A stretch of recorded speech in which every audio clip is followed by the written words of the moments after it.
My hope is that the Bush Center will always serve as a place where timeless principles are celebrated, protected, and promoted. We've had a great start. Now we must make sure our mission endures for generations to come. Ladies and gentlemen, please welcome the Chief Communications Officer at NexPoint, Lucy Bannon.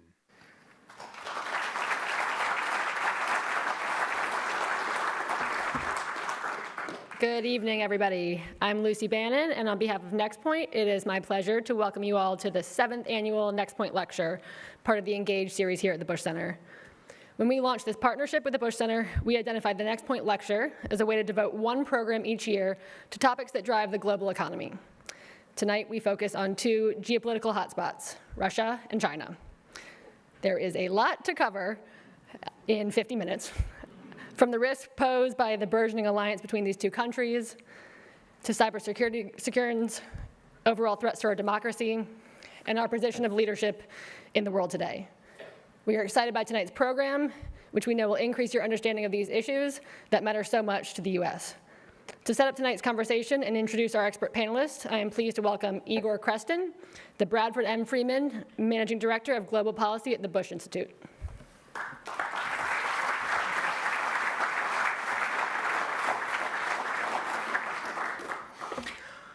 Thank you, Lucy, and thank you all for being here for our annual NexPoint Lecture, which is always a special program.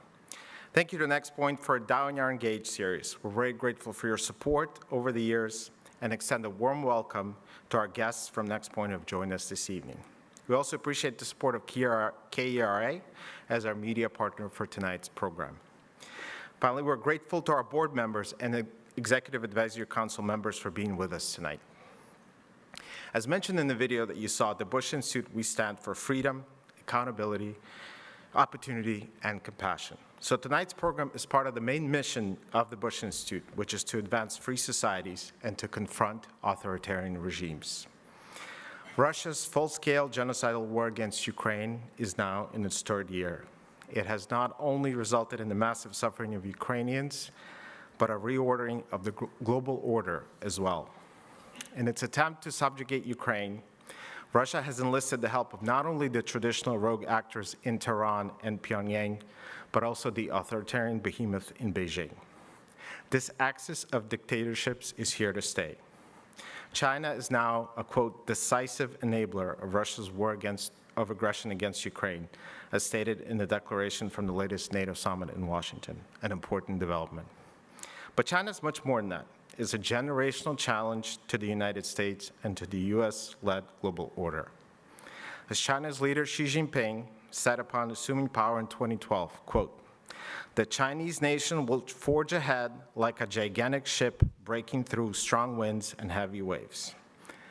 Ladies and gentlemen, that gigantic ship inevitably runs through our global interests and those of our allies. First and foremost, a free Taiwan.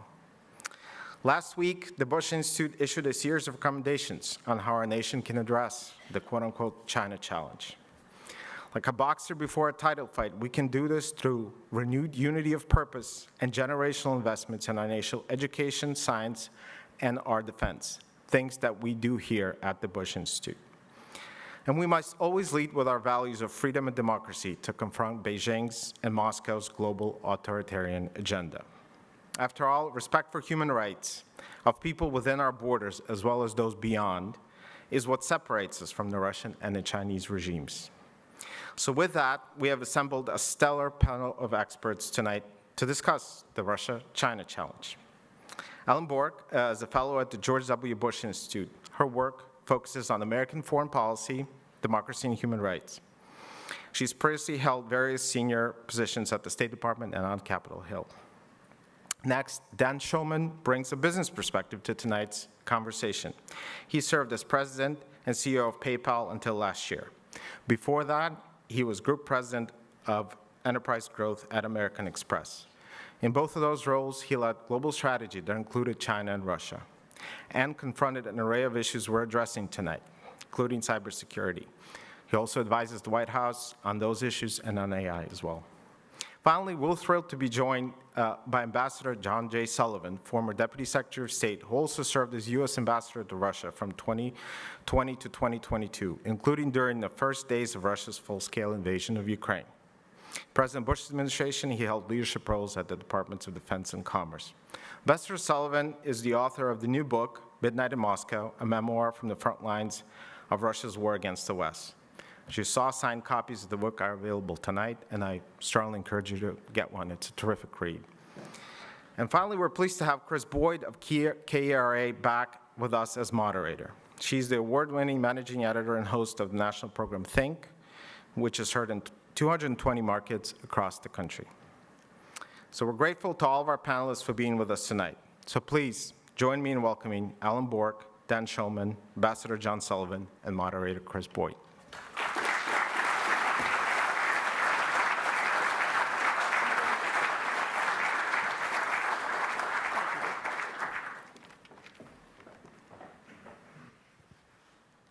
Welcome, all of you.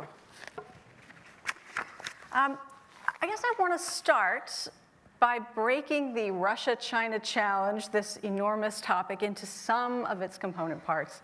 Ambassador Sullivan, you have said and seen firsthand that Vladimir Putin doesn't just view the United States as an adversary, he views the United States as an enemy. How does that shape the actions he's willing to take against U.S. interests? Well, it actually goes beyond that. He contends, and has for some time, that Russia is at war with the United States. It's a hybrid war. It includes cyber activities, direct action in Western capitals, Berlin, a murder on the streets of Berlin by an FSB colonel, the attack in Salisbury. He really believes he's at war with the United States, and that the United States and what he would call, his word, are vassals in NATO, that Russia is at war with them, and he treats us that way.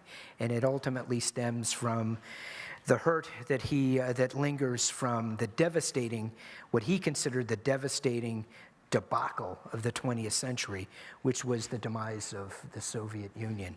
And I'm happy to explain how that factors into his thinking, but we in the State Department, and I served there proudly for 6 years, we hate to use the words enemy, war.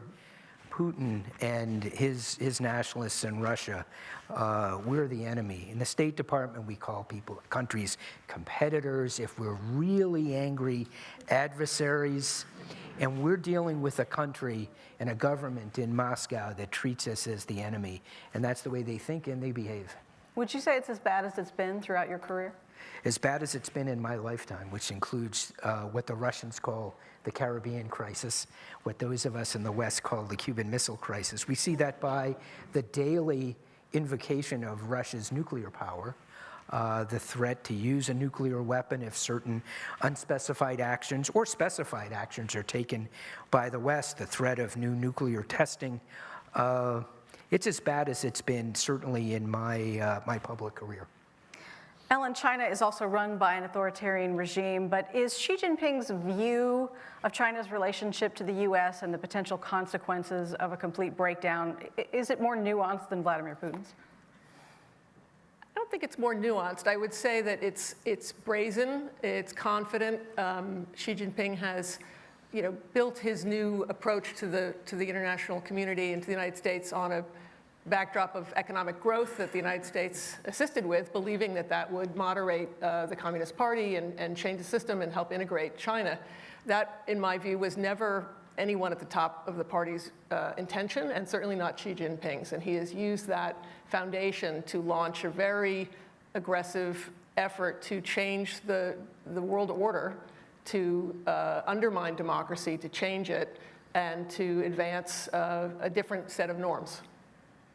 One arena in which both China and Russia can act out against the U.S. is, of course, in cyberspace. Dan, you've noted there is no longer a clear separation between business and political concerns when it comes to tech development. Can you give some examples of how this is playing out? Well, I think clearly the business community is now part of an apparatus of political weaponry, whether that means companies pulling out of countries, boycotts, whether it means tariffs and restrictions, whether it means figuring out what our trade policy will be in terms of what is sensitive technology or not. Clearly, we operate in a world right now that is very, very connected by technology. I think cyber is one of the existential threats that we have right now. Much of cyber is moving into military exercises. You no longer need to bomb command and control centers. You take them out through software. When Israel, for instance, attacked the Syrian reactor that was being built, they went into the Syrian radar systems. They basically rendered them neutral. So there were no bogeys on the radar. They came in perfectly over Turkey with 6 fighter jets, bombed it, came out. The Syrians never fired a single missile. Before, that would have had to been done through, bombing of radar sites in a number of other places. Cyber is ferocious right now. I could probably find all of your information, almost everybody in this audience, on the dark web. And I have found out a lot of yours. But a consumer identity stolen every 2 seconds. A company is held up for ransomware every 14 seconds. In the cyber community, we say there are only 2 types of companies: those who have been hacked and those who don't know they've been hacked. And just the last thing I'd say is the cyber vector of attack.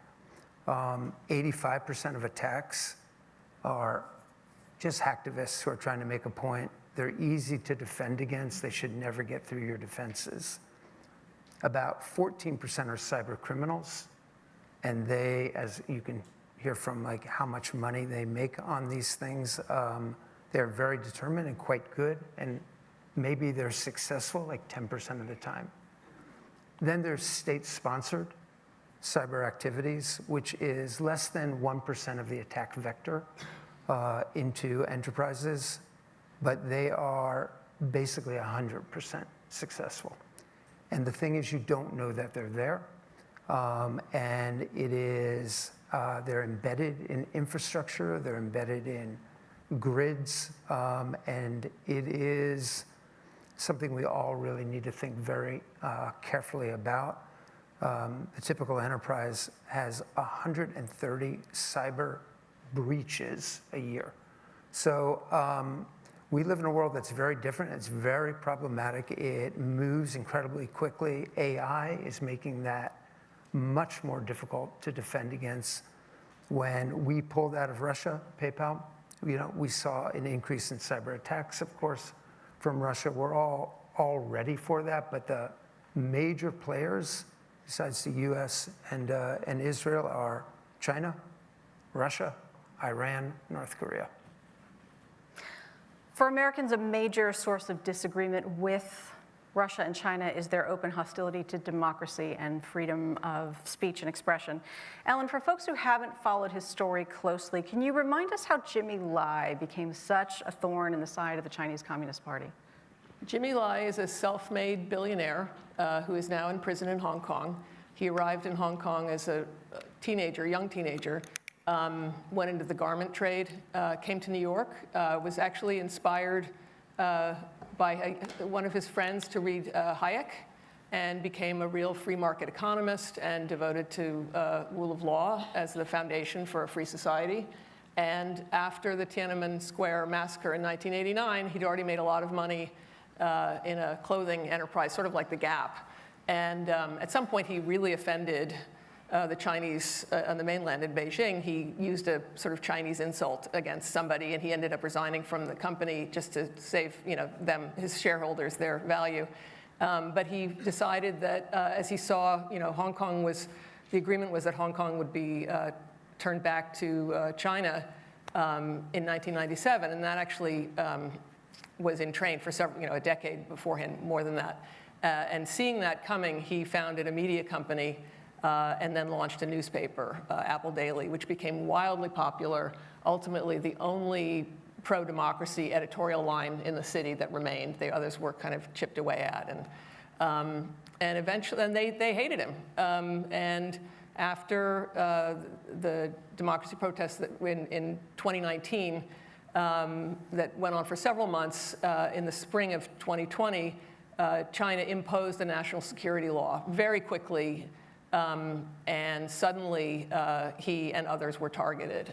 He's been in prison already for 3 years, I think, on what you could call them lesser charges, but they're plenty serious. But he's now on trial for the national security offenses, including foreign collusion, which effectively means refers to him meeting people in Washington. Well, we don't actually. I think not even the charges aren't completely clear, but that's the understanding is that they want to get him because he talked to American policymakers and he wrote op-eds and he tweeted things, and he faces life in prison for that.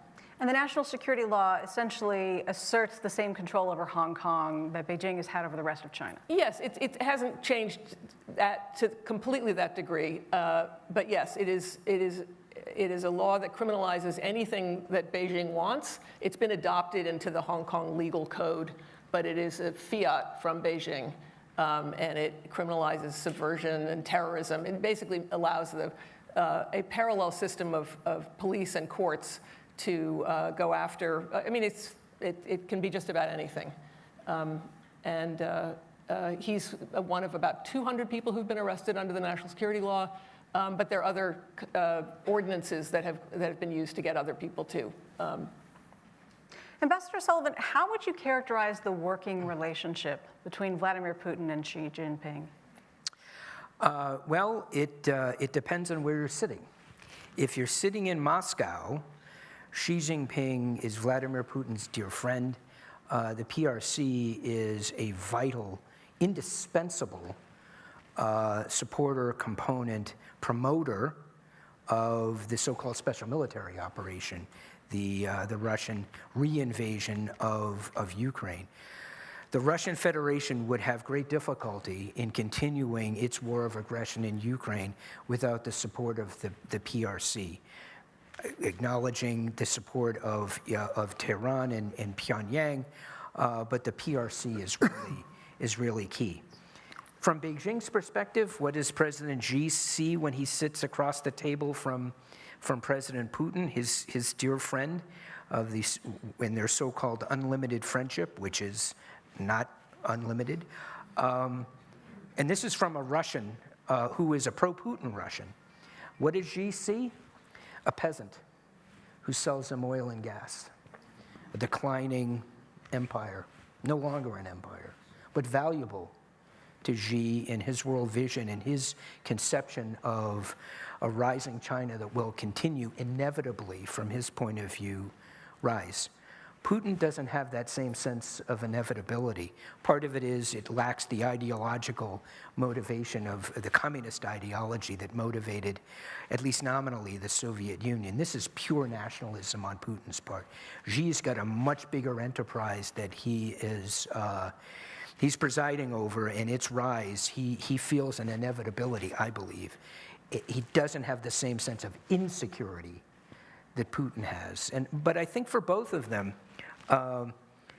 they hate, they will talk about, they describe themselves, both of their countries, by the way, as democracies, and they describe, including the statement that Xi and Putin, or that the PRC and the Russian Federation released during the Olympics in early February of 2022, before the special military operation began.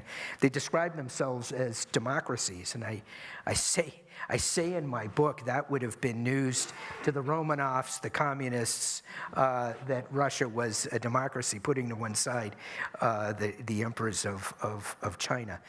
They're not democrats. They don't believe in competition. They say they do, but they don't. They fear competition. They fear a free people in Ukraine deciding whether they want to be a member of NATO and a member of the EU, or to be more closely aligned with what Putin says, or their Slavic sisters and brothers in Moscow and in Kyiv. There is a lot of truth to that. But what Putin can't tolerate is a free people making that decision for themselves. Russia competing, providing a more positive model, a more positive country to be associated with than the Russian Federation of today.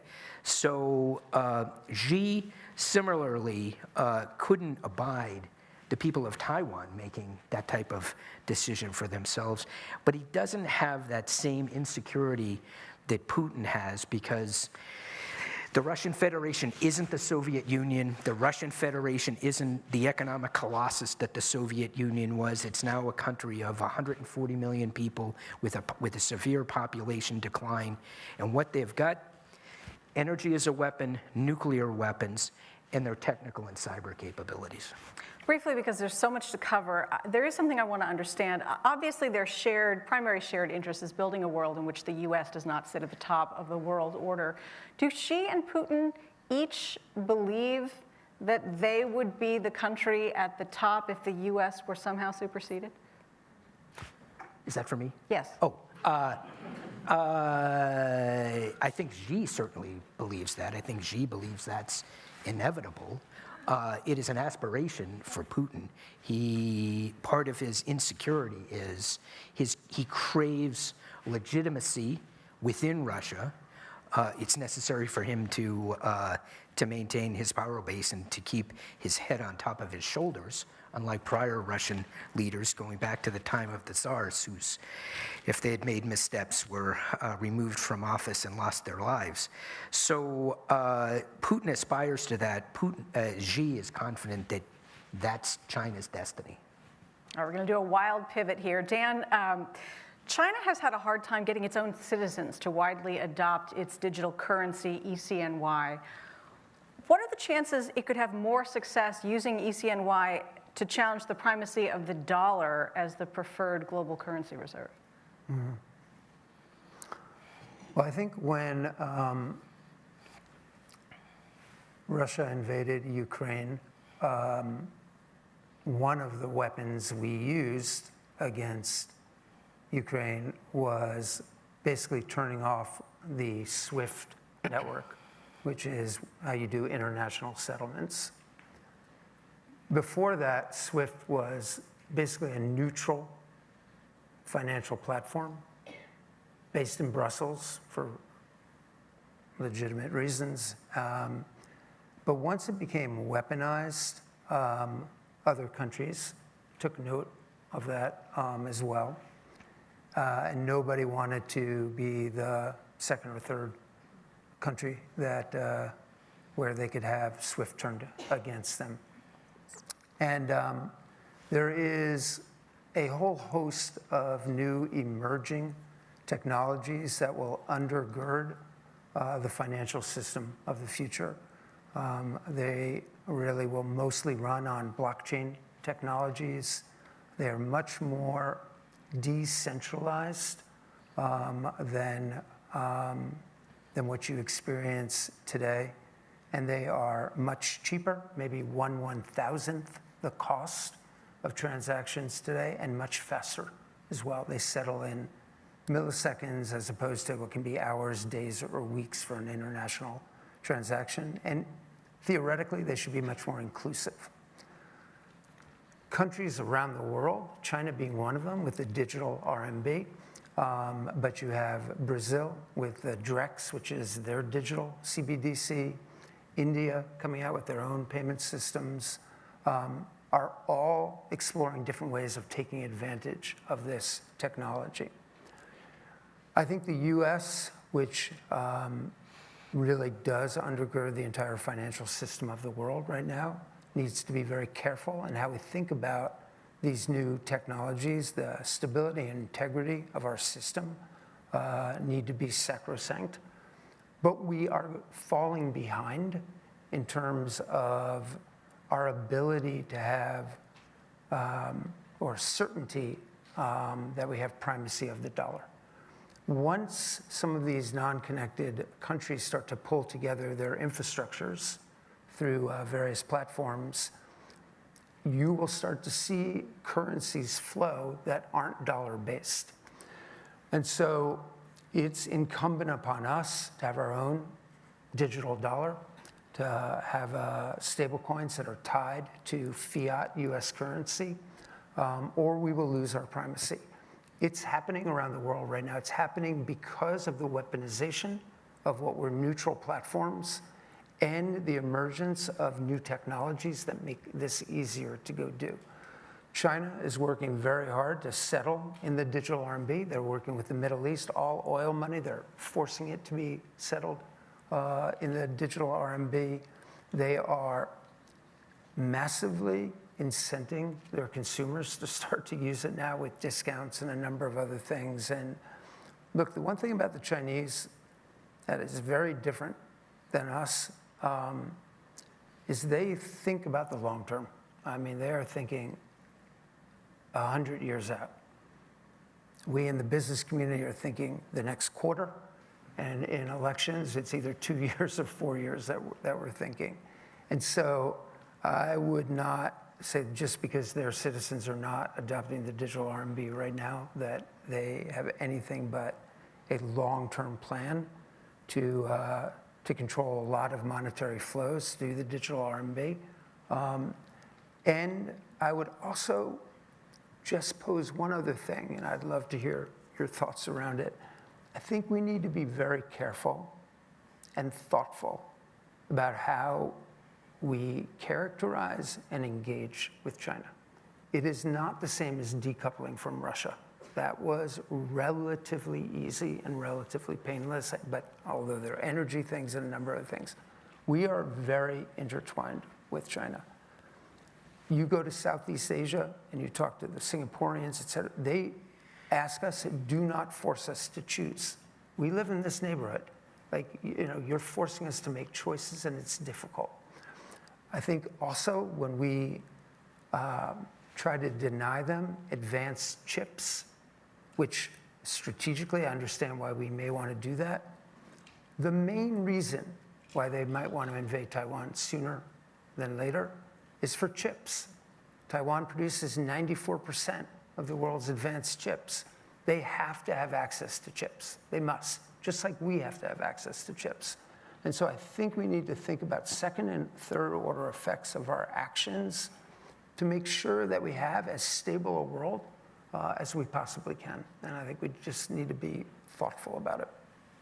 I would like to hear your thoughts, both of you, on this idea that countries may feel forced to choose, to make a choice that they would prefer not to make, given the current climate. Well, I'd just say on the, certainly that is I think that is also a view that China would like to advance. I don't doubt that the United States has hopes for the way some of our longstanding partners or allies will behave. And China also has hopes about the way these things will go. So it's certainly at least mutual, and I think China's behavior is frightening them too. But I take your point, but I think it's much further along than that, and I wouldn't say that, I don't think the United States is truly forcing them to choose. I think there's a set of circumstances involving China's ambitions, especially towards Taiwan, which I think goes beyond their technological needs. So that would be what I think, yeah. Well, I would just, in following up on what Dan said about the impossibility or the extreme difficulty of decoupling the United States from China, it was difficult enough.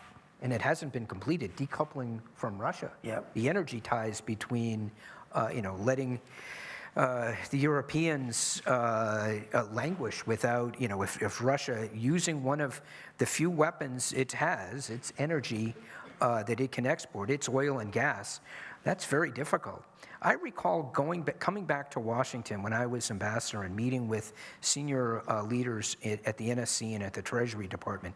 This was before the war started. It was even before October late October of 2021, when we really thought that the Russians were going to invade, my mentioning cutting off SWIFT, heads exploded at the Treasury. It's just not possible. You don't understand, Mr. Ambassador. We got to be careful because we can't have blowback on us, on the West, on our allies and partners.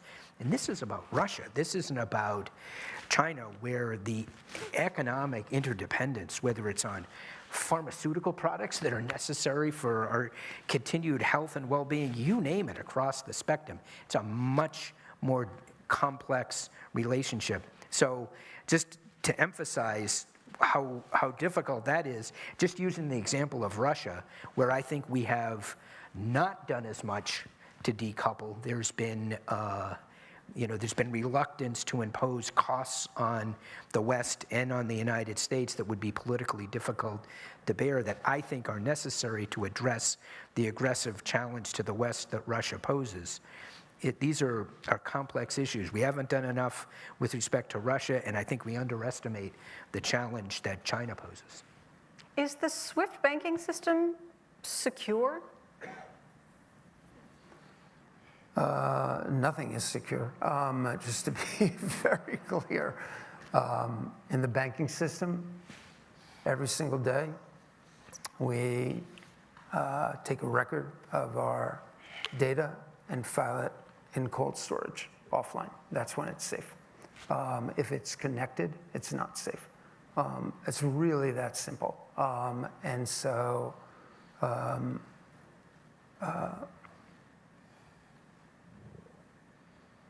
nobody does a great job at it right now. It's impossible to really keep people out. Like firewalls, like moats and turrets that we used to put up to keep people out.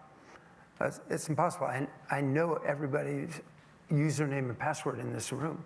I know them. So I can just imitate you coming in.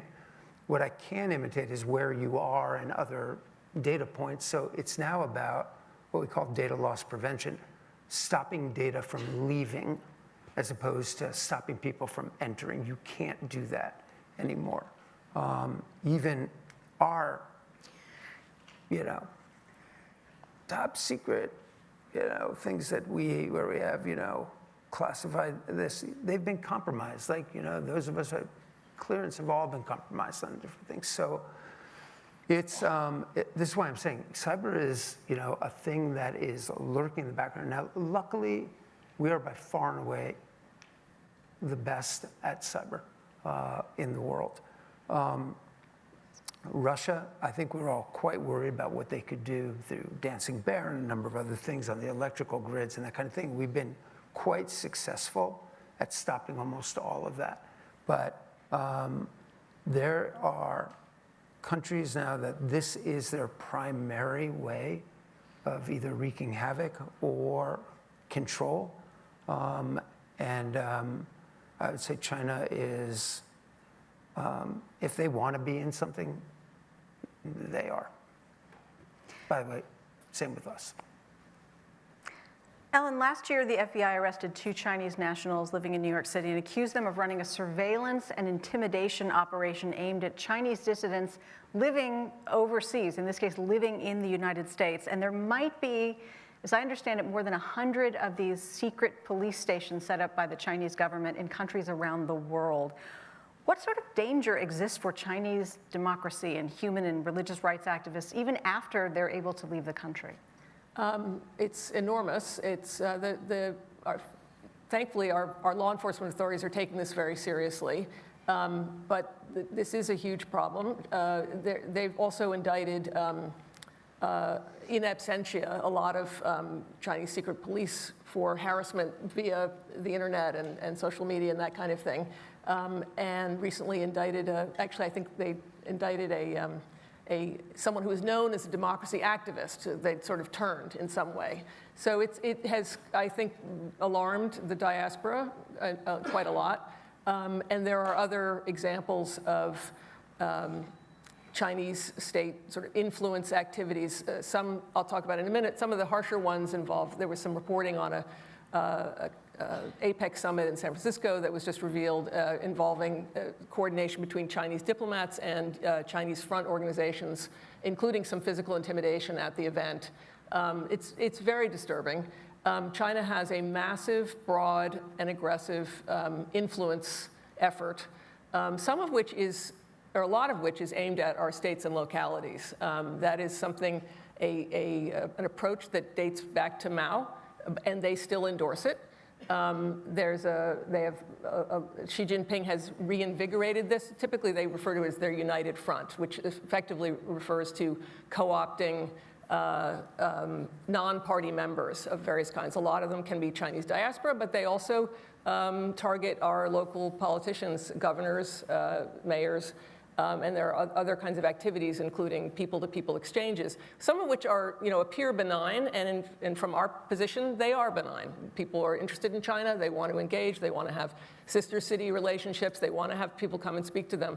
But from the Chinese side, it is part of a strategy. The Hoover Institution had a report several years ago, and in which they said every exchange has a political motive behind it. And having worked on that, I think that's really true. It's quite disturbing.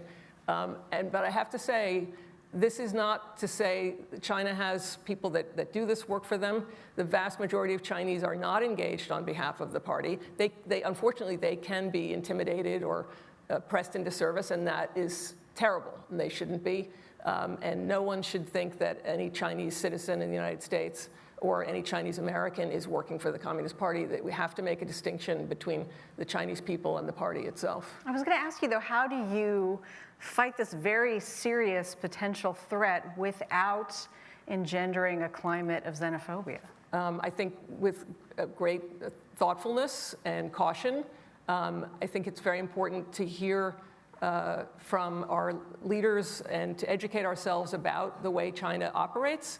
It's being kind of attuned to what the message is from China. The Chinese ambassador recently gave a speech in New York, and one of the things he said was the struggle between democracy and authoritarianism is a fallacy.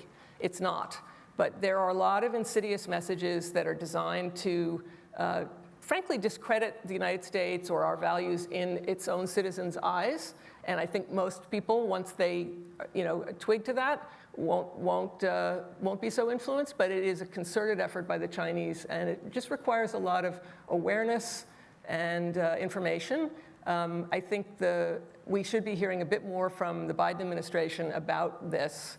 The Trump administration did do a very good job, particularly Secretary Pompeo, of speaking. He spoke to our governors and explained the ways in which they were being targeted, and he canceled a governor's summit because it was organized by a Chinese United Front organization. So it's partly that China makes it very difficult for American citizens to interact freely with they have their approach, and I think if we could be in charge of interacting with any Chinese person that we wanted, or having a university relationship that we wanted without sort of the involvement of the party or its proxies, that would be great. But that isn't now the way it works. So it just requires a bit of vigilance and awareness of really, because the people who are the first victims of this are the Chinese people themselves. Ambassador Sullivan, we're starting to hear reports of Russian operatives trying to influence influencers in certain cases. Is this a setup as sophisticated as what we've just been talking about that China has engaged in, or is it something very different?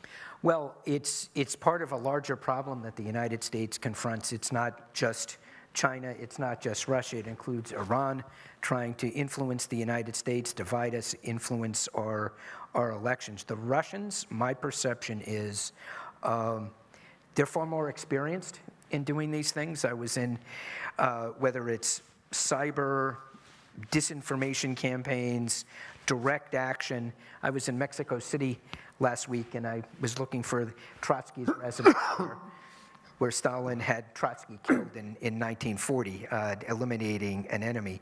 The Russians have a lot more experience with this.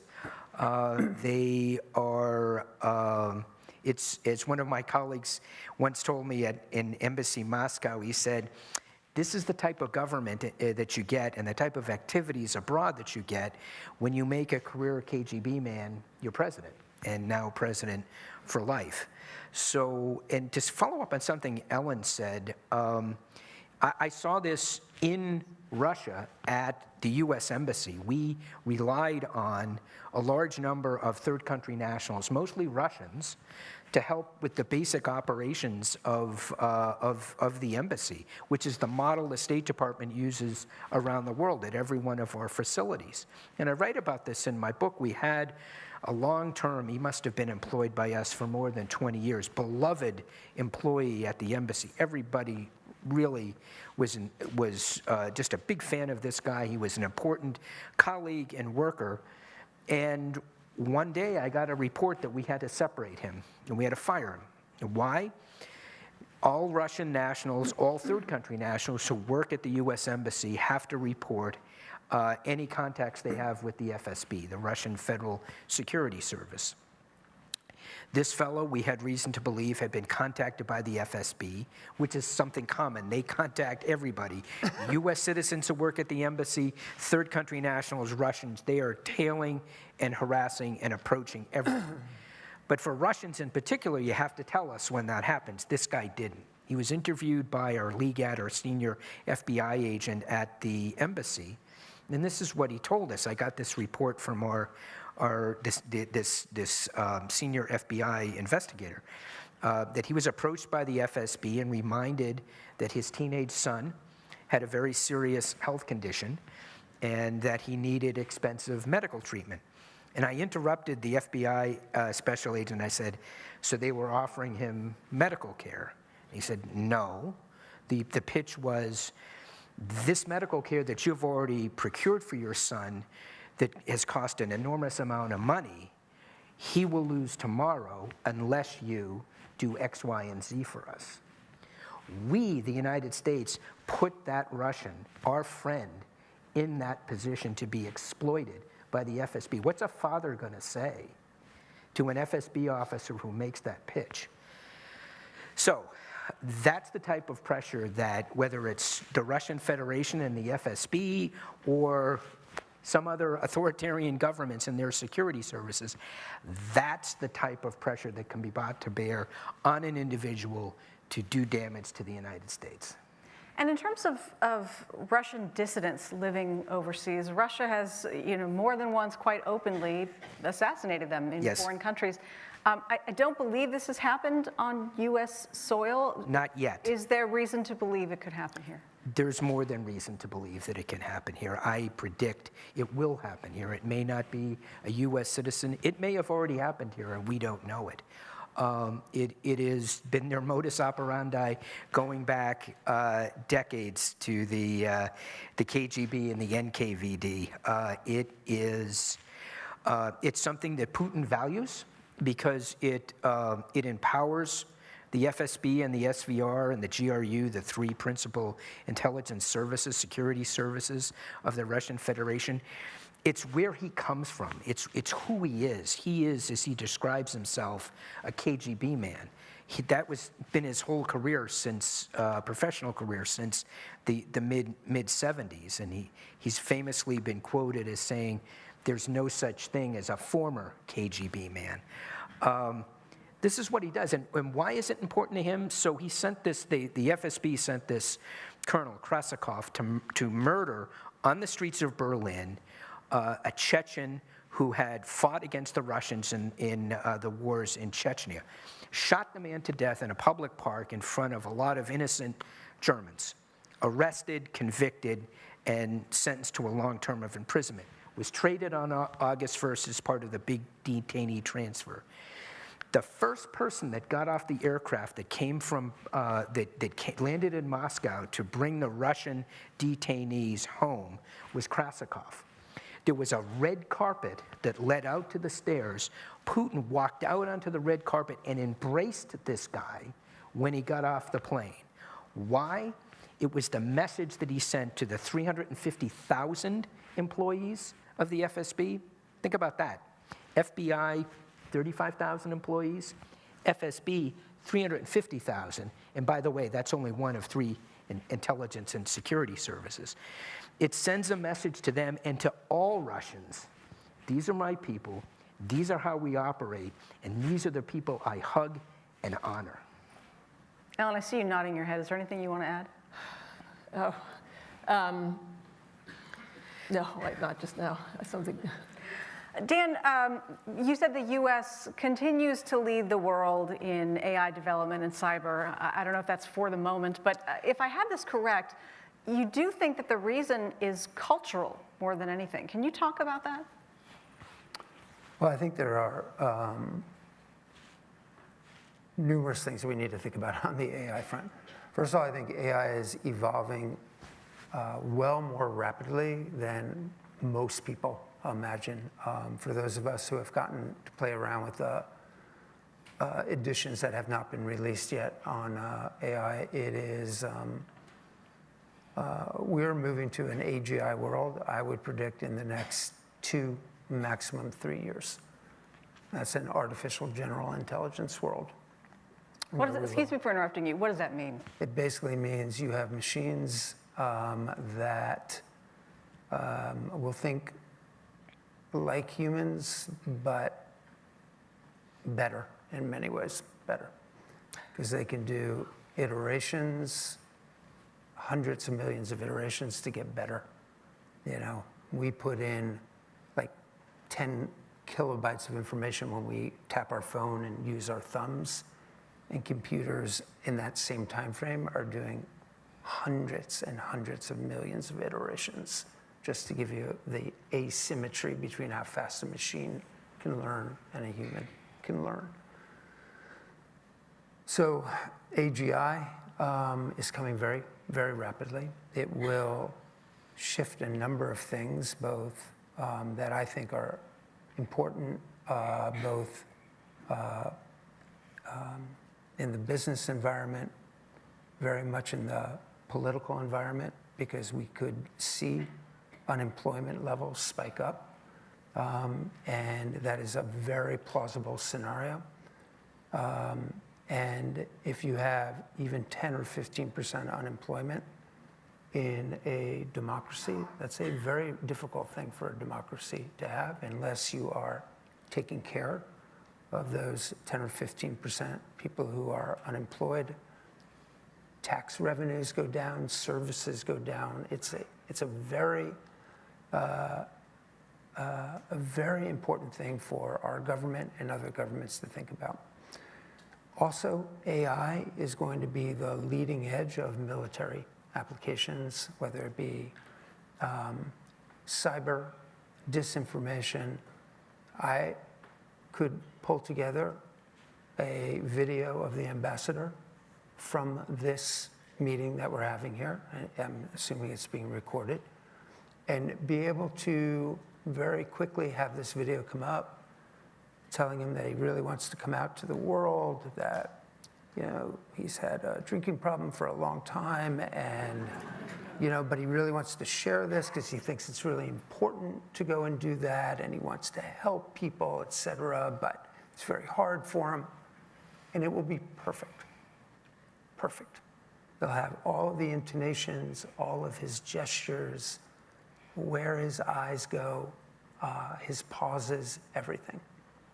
And so you'll have massive forms of disinformation going out, and you will have military applications of AI where we will be taking massive amounts of information and data and doing targeting on a fully autonomous basis. And so the race to win the AI war is ferocious. It is ferocious.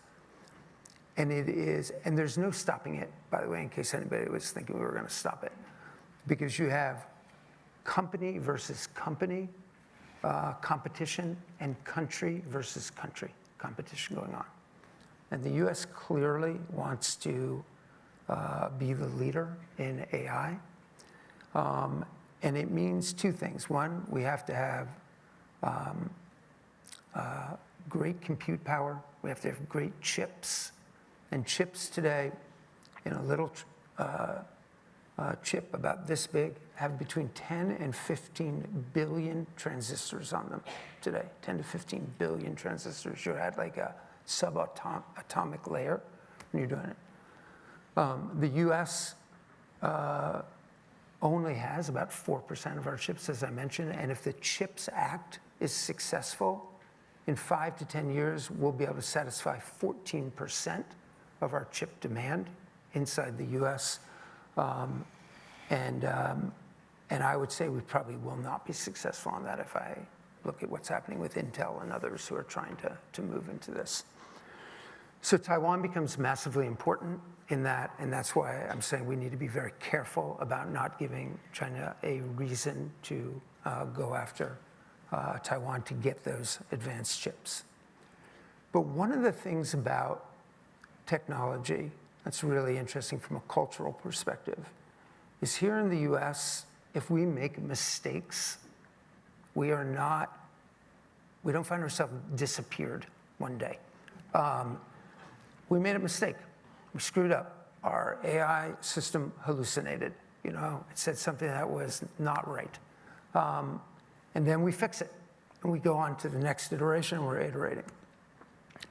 If in China, if you're one of the top AI companies, and there are 3 of them there that are outstanding, if their CEOs put out an AI model that basically says something about Tiananmen Square or something that the government doesn't want to remember these models, it's hard to know exactly how they're thinking. Those CEOs risk not being the CEO of their companies anymore and more. And so they are much more cautious on their deployment of AI models than we are. And so they are not iterating and learning as fast. They have access to chips right now, which I think is okay, although it's being reduced. But culturally, it's going to be very hard for them to keep up with a US-based system that has much more flexibility on mistakes of information. Ellen and Ambassador Sullivan, if we are soon to inhabit the terrifying world that Dan has just described for us, and I have no reason to doubt that. We've heard you have a drinking problem. Yeah, I'm saying. I'm going to have a drink. But clearly, if we inhabit a country where, despite being a democracy, it is harder than ever to trust institutions and government and officials and official accounts of things, for some leaders and some voters, the sense may be that what you want to do is just consolidate power and start making decisions in a less than democratic way. How do we, as a society, protect ourselves from the impulse that tells us that we need to move away from democracy in order to be safe and get things done?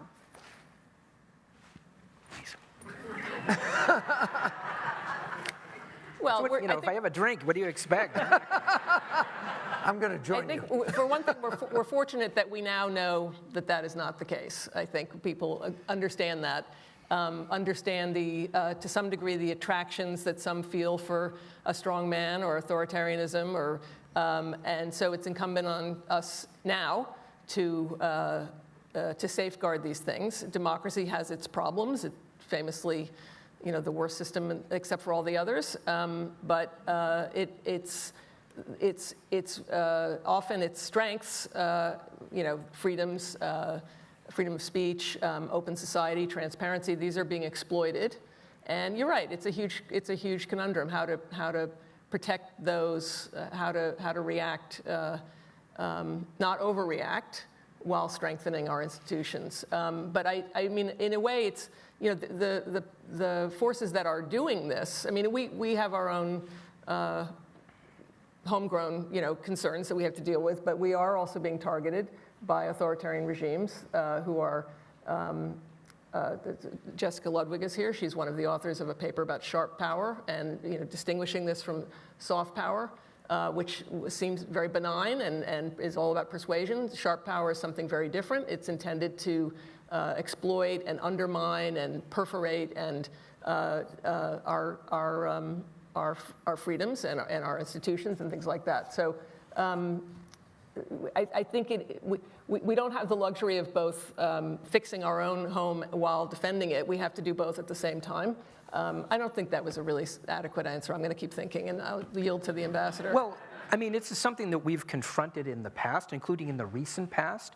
I'll cite one example from the pandemic.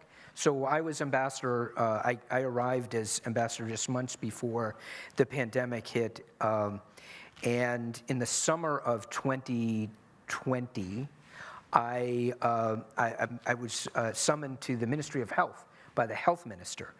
And he wanted to talk to me about research that the Russians were doing all across their response to the pandemic, but particularly with respect to vaccines. It was right before Putin had announced that Sputnik V was efficacious and the best vaccine in the world, even though it hadn't been tested. Those were his public statements. But the minister said to me, "We need your help. I want you to help me contact people at the Department of Health and Human Services, CDC, NIH. We need to collaborate." Now, as a human, as an American, that struck me as entirely reasonable. Who's going to say no to someone who asks, let us help humankind? The Russians are extremely talented, engineers, doctors, scientists, physicists, etc.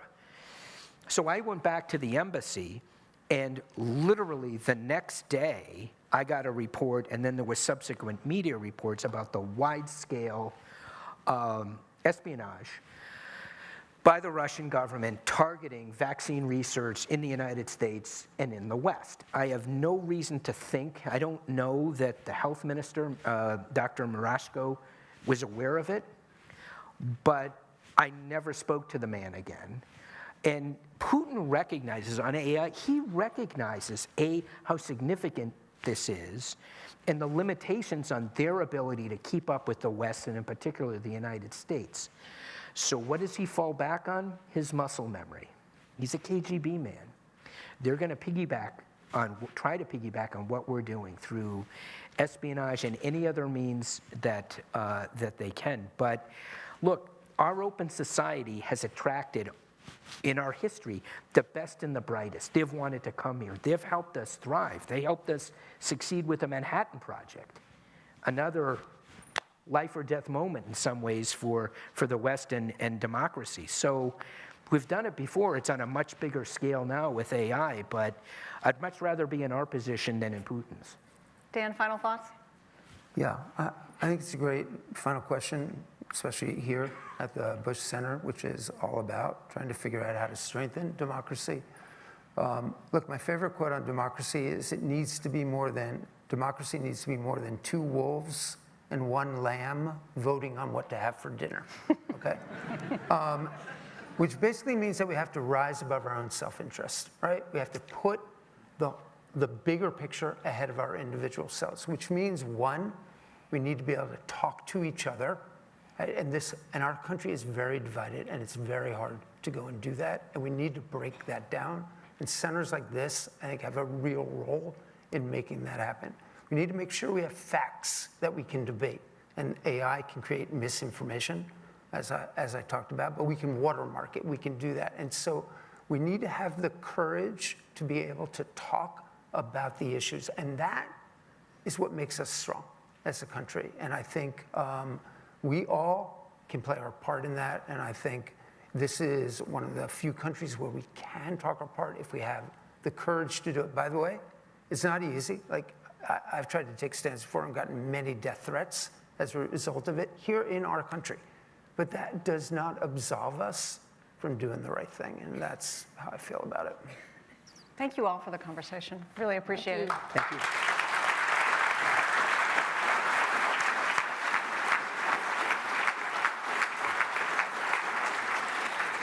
Well, thank you to Alan, Dan, Ambassador Sullivan, and Krys Boyd for welcoming you all to our dystopian future.